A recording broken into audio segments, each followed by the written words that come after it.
Welcome to the farm. Today we are having someone come out to try to fix this situation. The mud has become unbearable. So that was the front of my little barn. This is the front of my big barn. Just as bad, right? If not a little bit worse.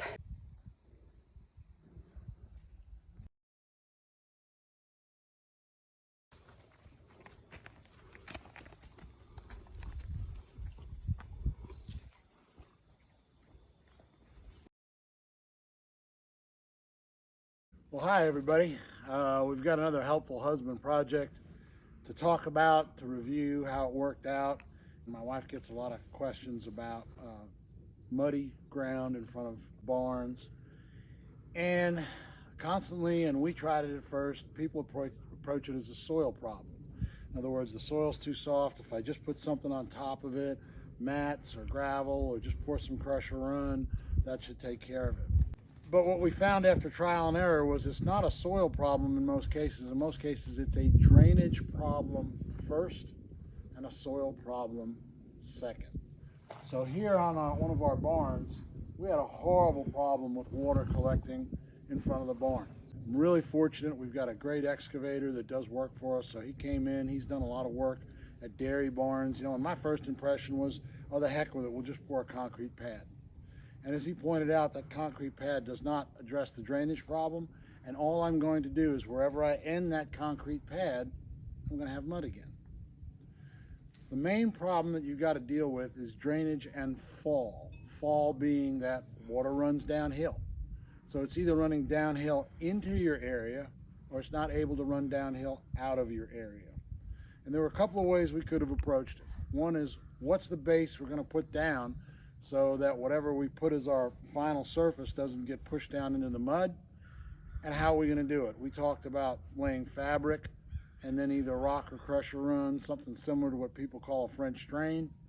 And what we settled on was first to excavate fall. Once we established that we've got fall from point A to point C, we took it down about, depending on, and we have two different barns we did this on, probably somewhere in the 10 to 14 inch ditch to make sure we have no low spots in the ditch.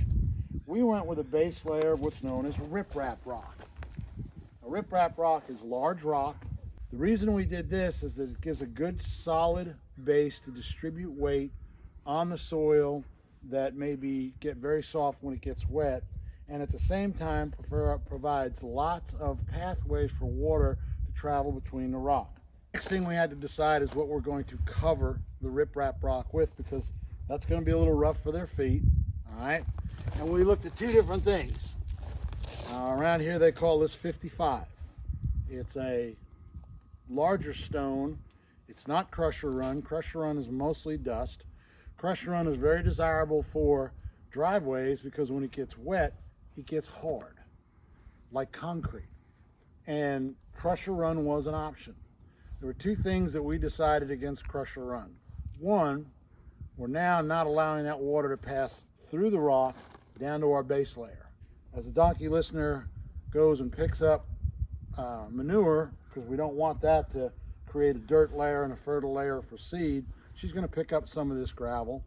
So I wanted to have a load of gravel that I could come back with my compact tractor and loader and kind of touch up areas over time. Well, if I got an extra load of Crusher Run and had it piled up on a corner of the farm, after about 2 rainstorms, it would have been a pile of concrete. So we went with the 55 rock on top of the riprap rock. It has worked tremendously well. We're entering into a winter season here, and typically it's a very wet season.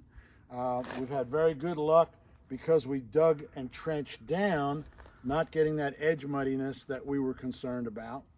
And so far it's worked really well. It's something I would recommend. But remember, it's drainage first, soil second. How are you going to allow that drainage to continue over time? And how are you going to repair it if you need to? Well, thanks again. I hope you found that helpful. Appreciate everyone who supports my lovely wife, and have a blessed day.